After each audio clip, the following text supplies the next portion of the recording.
大家好，我是瑞，欢迎打开 M2 档案。刚刚过去的6月18号是个看似普通的夏日周末，可谁也想不到，这天过后全世界的目光都将紧盯加拿大纽芬兰省旁边的一片海域。6月19日中午呢，各国主要媒体都同时刊登了一条突发新闻，就在不到1天前，一艘载着5名乘客前往泰坦尼克号残骸参观的小型潜水器，在大西洋某处失踪了。随后媒体证实，这几个人是来自世界各地的富豪观光团。由于舱内氧气仅够使用96个小时，美国和加拿大联合展开了前所未有的大规模深海倒计时搜救行动。泰坦尼克号大家都很熟悉了，是人类历史上最著名的船舶之一，耗资7500万英镑打造，号称是永不沉没的梦幻之船。1912年4月10号，泰坦尼克号开启了从英国南安普顿港到美国纽约港的处女航，结果在航行第5天时突然撞上了冰山，裂成2截，快速沉没。2224名船上人员中有1514人罹难，成为近代史上最严重的和平时期的船难。1985年9月呢，泰坦尼克号的残骸在距离加拿大纽芬兰附近3784米的海底深处被发现。此后不断有各国的科学家乘坐潜水器探访此地，沉船内成千上万的文物被打捞上来，送往世界各地的博物馆复原、收藏和展示。这次失踪的这个小型潜水器呢，名字跟泰坦尼克号还有点像，它叫泰坦号，大家别搞混了。这个潜水器泰坦号呢，属于一个名叫海洋之门的美国海洋探险公司。这个公司造了2艘可以下潜到800米深的袖珍潜水器，之后呢，和其他公司合作，将其中一个改造成了可以下潜至海下4000米的泰坦号。这也是世上目前潜深最深的民用潜水器。2015年开始呢，这家公司就用泰坦号潜水器来进行泰坦尼克号残骸的科考项目，主要是观察和记录泰坦尼克号的恶化状况，以及沉船内外产生的水下生态系统。这个潜水器泰坦号重达10.4吨，船壳呢厚13厘米，船体用碳复合纤维2个圆形钛合金端盖加固，但是内舱尺寸只有 6.7 米乘 2.8 米乘 2.5 米，也就跟一辆卡车差不多大，只能搭载1名操控手、1名讲解员和3名乘客，5个人呢都需要蜷着腿坐才行。舱内气温在潜水的过程中会变得越来越冷，乘客必须穿着厚衣服、厚袜子，而且船上只有一个小厕所，有人用的时候呢，就用帘子盖住，再放点音乐，避免尴尬。乘客上去之前估计吃饭都要经过营养师的调配，不然上去之后来个五谷轮回的意外那可真够人喝一壶的。而且这个潜水器前部还有一个号称是深海潜水器中最大的观景窗这么一个东西，那其实也就是30多厘米直径的窗户。更多时候呢，乘客只能通过舱外摄像头拍摄画面，在显示器上观察。就这么个体验，您猜猜一张船票需要多少钱呢？25万美刀。为什么这么贵呢？因为沉入水底100多年以来，泰坦尼克号的残骸被这个噬金属细菌侵蚀分解，早已经千疮百孔了。科学家预计到了2030年左右，整个泰坦尼克号的残骸都会消失殆尽。而这世界上不管是啥，只要贴上了绝版的标签，立马会身价倍增，更何况是大名鼎鼎的泰坦尼克号呢？人们对此是趋之若鹜，都想赶在泰坦尼克号彻底消失之前一睹真容。而海洋之门这家公司拥有能够下沉到如此深度的潜艇，更可谓是仅此一家，绝无分号。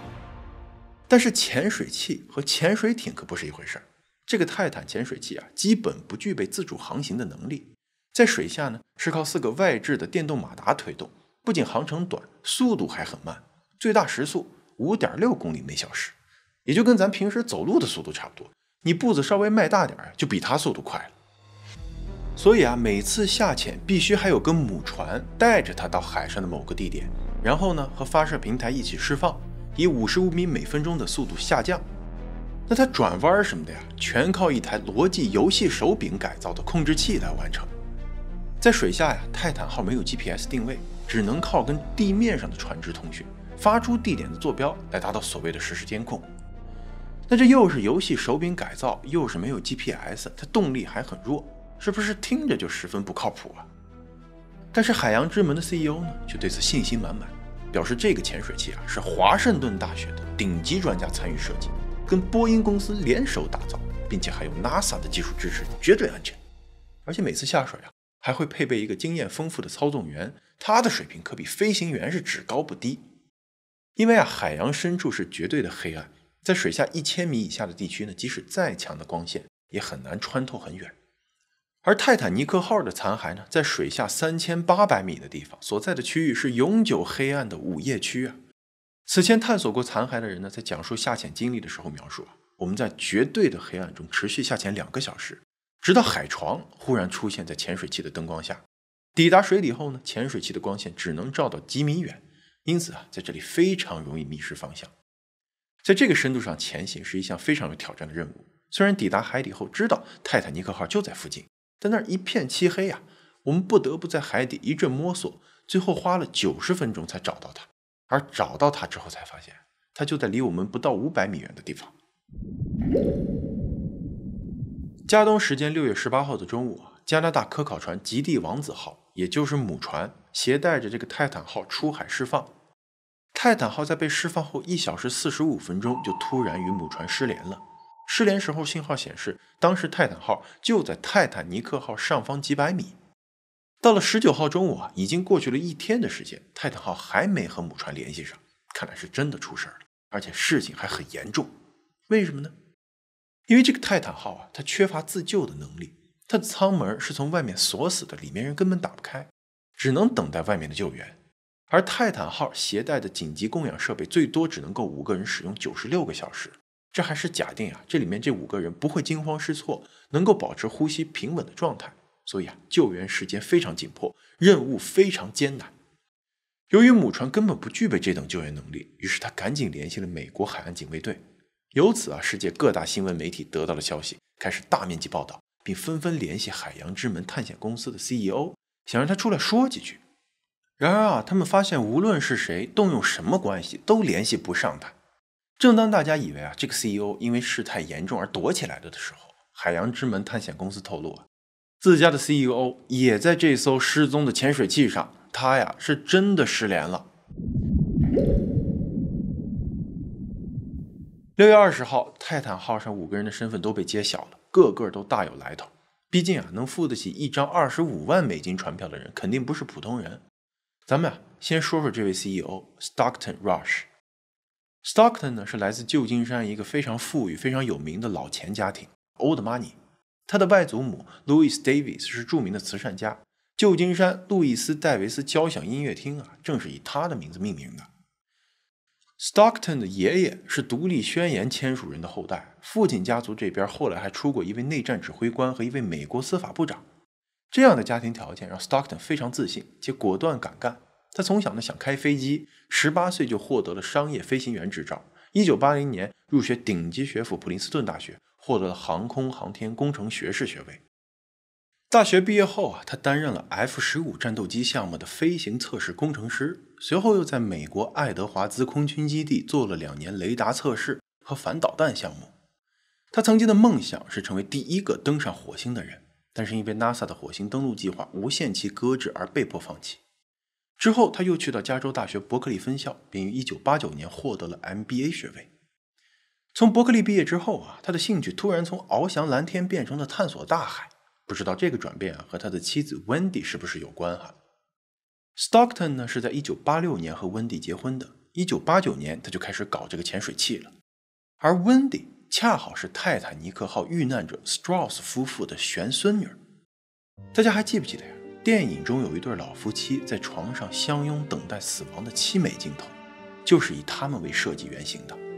Strauss 夫妇呢，在现实世界中是美国著名百货公司 Macy's 的老板。当泰坦尼克号即将沉没的时候，作为头等舱乘客的 Strauss 先生被邀请登上救生艇，但他拒绝了，选择把生的机会留给了妇女儿童。他的妻子也毅然选择留下来陪伴丈夫。2个人的事迹被幸存的乘客记录下来，成为了一段传奇。2009年由于当时世界上所有的能潜水的这个潜水器都是归国家专业机构所有的， Stockton 看到了民用载人潜水器的市场机遇，于是创立了海洋之门探险公司，专门提供民用海洋探险、研究、科考、旅游等用途的深海潜水器。2015年，他宣布了这个泰坦尼克号科考项目的运营计划。2018年，泰坦号开始试航。2021年7月投入正式运营，进行了6次潜水任务，在2022年进行了10次。但这10几次并不是每次都是去看泰坦尼克号的。今年呢，因为海况和天气原因，此次是首航。Stockton 格外重视，所以亲自登船担任讲解员。而这次在泰坦号上担任操纵手的是77岁的保罗·亨利，他呢是位名副其实的泰坦尼克号专家。他先是在法国海军服役了22年，担任过潜水员、深潜队队长。退役后呢，加入法国海洋研究所。1987年对泰坦尼克号的首次打捞探险就是他带队进行，打捞上岸了1800多件物品。保罗·亨利一生中总共37次带团探索泰坦尼克号残骸，将大约5500件残骸和物品带上岸，其中呢，大部分在美国拉斯维加斯的沉船展厅展览。再说说这3位旅客其中2个呢是一对具有英国和巴基斯坦双重国籍的父子，48岁的沙赫扎达和他19岁的儿子苏勒曼，他们来自巴基斯坦最富有的家族之一。而沙赫扎达呢，是英国查尔斯国王创立的王子基金的重要捐赠者。据沙赫扎达的姐姐说沙赫扎达是一名狂热的泰坦尼克号迷，小时候最喜欢看1958年的英国电影《滨海沉船记》。这个电影讲述的正是泰坦尼克号沉没的故事。长大后，他对泰坦尼克号的相关发现和研究也充满了兴趣。今年他为自己和儿子预定了在父亲节这天参观泰坦尼克号残骸的船票。其实登船前，儿子是非常害怕的，但是为了让老爸开心，心一横就一起上去了。第3位旅客是现年58岁的英国亿万富翁哈丁，他非常喜欢冒险，多次穿越北极和南极，还保有3项吉尼斯世界纪录，其中1项是在海洋最深处的马里亚纳海沟航行最长时间的纪录。去年哈丁还乘坐着贝佐斯旗下的蓝色起源号火箭赴太空旅行。在这次登上泰坦号之前，其实哈丁的几位朋友都劝过他别去，因为他们认为这个泰坦号不太安全。但哈丁还是决定冒这个险，因为他一直以来都想要亲眼看看泰坦尼克号。多说一句之前他去太空那次也是跟着贝佐斯同行，估计这次一样，心里多少觉得吃了个定心丸， CEO 都跟我在一起，那肯定不会出事。出发前呢，哈丁发过一条动态，他写道纽芬兰正值40年来最糟糕的冬天，这次下潜是泰坦号2023年第1次，也很可能是唯一一次载人探险任务。就是这个唯一一次，现在在很多人看来总有种一语成谶的味道。6月21日周三，泰坦潜水器上的氧气只剩24小时了。联合搜救队与死神的赛跑还在继续。其实前2日的搜救工作主要靠大量的飞机和船只在天空中和水面上进行搜寻。因为根据海洋之门对外宣传的内容来看，泰坦号潜水器具有备用逃生系统，即使舱内5个人都失去知觉，无法操控潜水器，在一定的时间后，潜水器上绑着的漂浮带的束缚装置会被溶解，漂浮带会上升，将潜水器带上水面。但是搜寻队搜了很大的范围，都没有在海面上找到任何相似的东西。而如果潜水器没有浮出水面，就说明情况非常严重了。那就只有2个可能：第一是潜水器可能进入了泰坦尼克号的残骸，被卡住上不来了，这种情况下呢，人有可能还活着；而第二就是潜水器直接在海里毁掉了。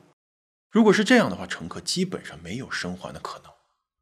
到了周三早上，传来了一则非常令人振奋的消息：一架参与搜索行动的加拿大飞机在20日通过声呐浮标采集到了一组噪音，经过分析是一种类似敲击的砰砰声。这种砰砰声似乎还非常规律，只在半点和整点出现。有些潜艇搜救专家听说了这个砰砰声之后非常开心，他们认为这是保罗·亨利发出的求救信号。因为他是非常有经验的前法国海军潜水员，所以他使用了军队中的求救办法，那就是在整点和半点猛烈敲击船体3分钟。但是也有很多潜艇搜救专家反驳说这个声音很可能不是来自泰坦号，因为泰坦号的船体是碳纤维而不是钢制的，敲击碳纤维就像是敲木头，声音更小更沉闷，而不是那种清脆的声音。这种声音啊，在水中传播不了多远，而且就算声音真的来自泰坦号，也很难对它进行精确定位。找到泰坦号的难度跟大海捞针是完全一样的。但是本着有一丝可能性也不能放弃的原则，搜救队派了几艘潜水器到传出砰砰声的大致位置进行水下搜索。其中比较牛的一艘潜水器是来自法国的科考船 Victor 6000，它能下潜至4000米的深度，足以达到泰坦尼克号的残骸。这个搜索器上还带有2个机械臂，可以切割或者清除碎片。如果泰坦号真的被卡在残骸里面了，那么 Victor 6000可以通过切割残骸助其脱困。泰坦自由后可以自己浮出水面，浮上去的这个过程呢，只需要花费2个小时左右。加东时间6月22日上午，舱内的氧气基本已经耗尽了，但搜索工作还在继续。到了下午1点20分左右，联合搜救队宣告了令人遗憾的消息：一艘加拿大的遥控潜水器在距离泰坦尼克号船头约500米的地方发现了2处残骸区。因为碎片的材料与泰坦号一致，经过仔细辨认，都属于泰坦号潜水器。碎片主要有5块，基本构成了整个耐压舱。从碎片向内弯折的情况来看，符合内爆的情况。海洋之门公司随后也宣告5位乘客已经不幸去世。当天晚上，美国海军一名高级官员透露，他们此前在搜集海洋声学数据时，发现泰坦号失联时该区域出现了与内爆或者爆炸相符的异常现象，还曾将这个信息传递给了海岸警卫队，但后者认为相关数据不具备决定性，所以继续了搜救行动。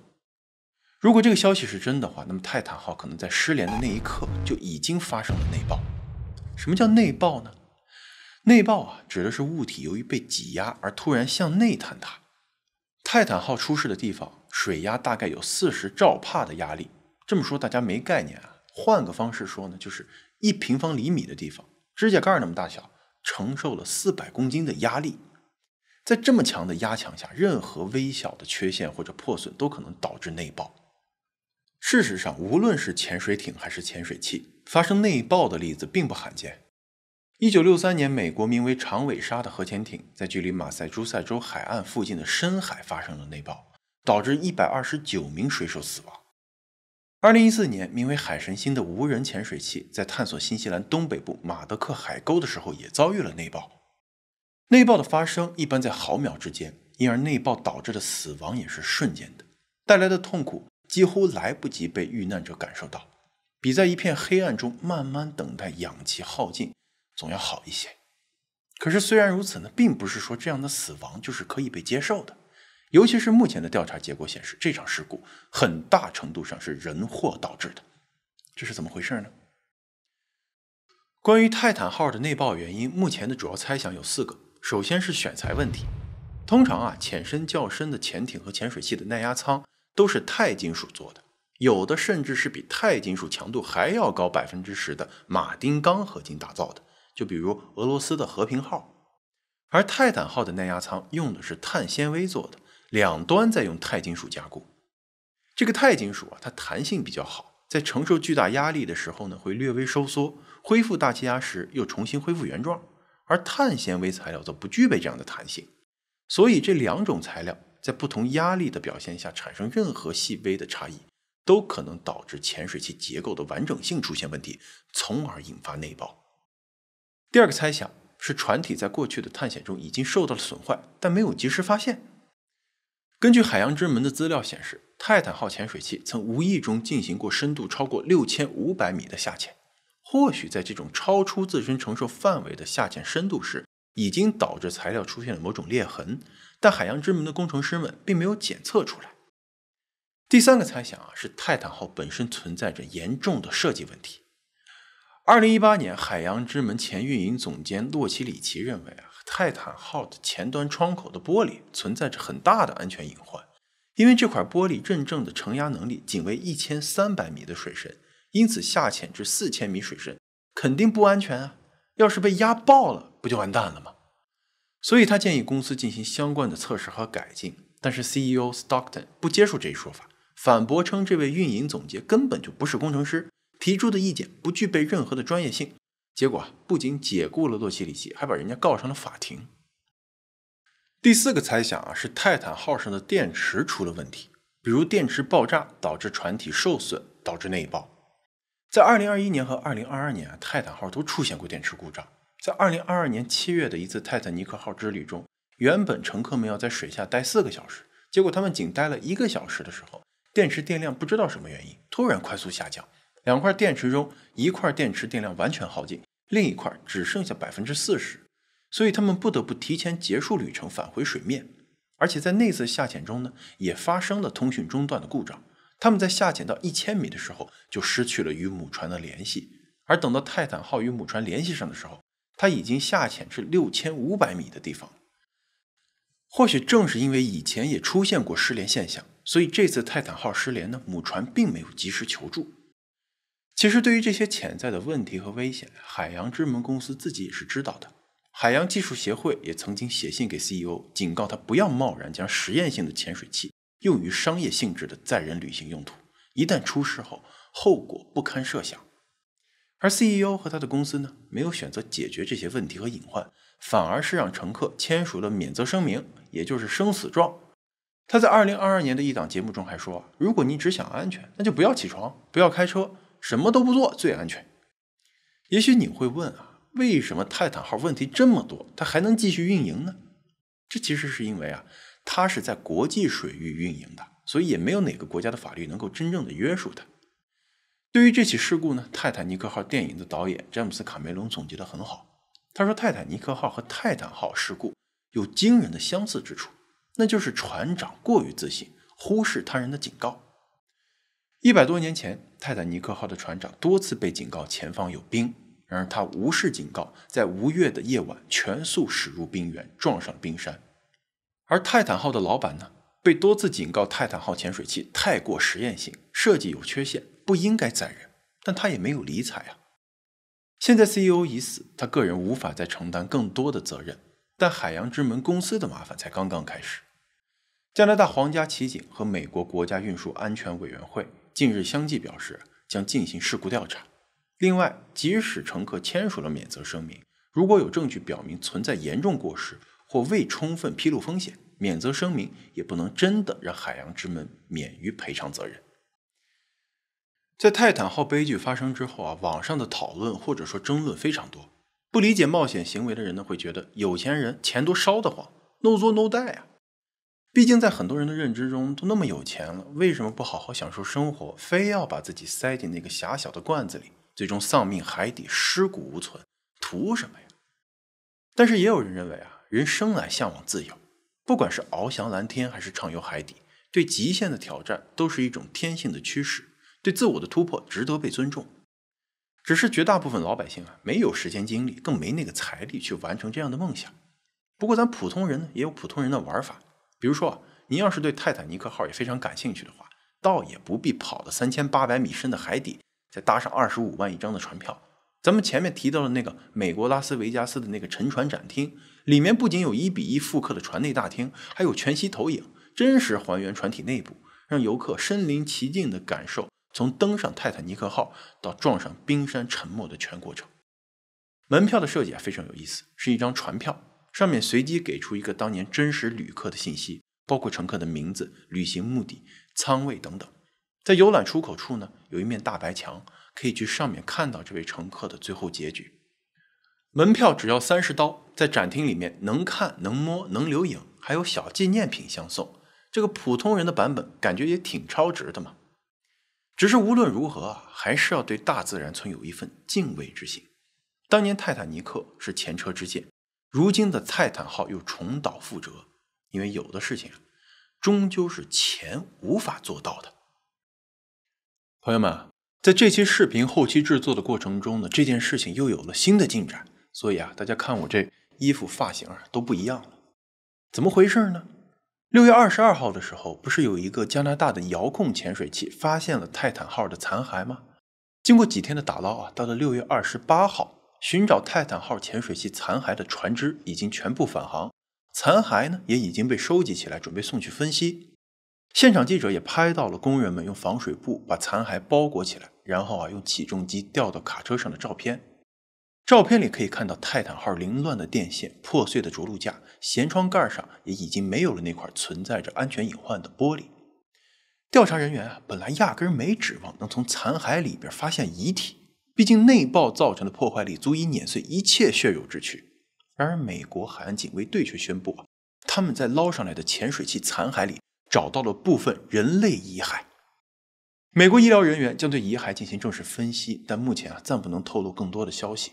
对这一点，不少海洋专家感到非常惊讶，毕竟在海洋深处如此巨大的压力下，内爆又在一瞬间发生，没想到竟然还会有遗骸，显然尸体没有完全消失。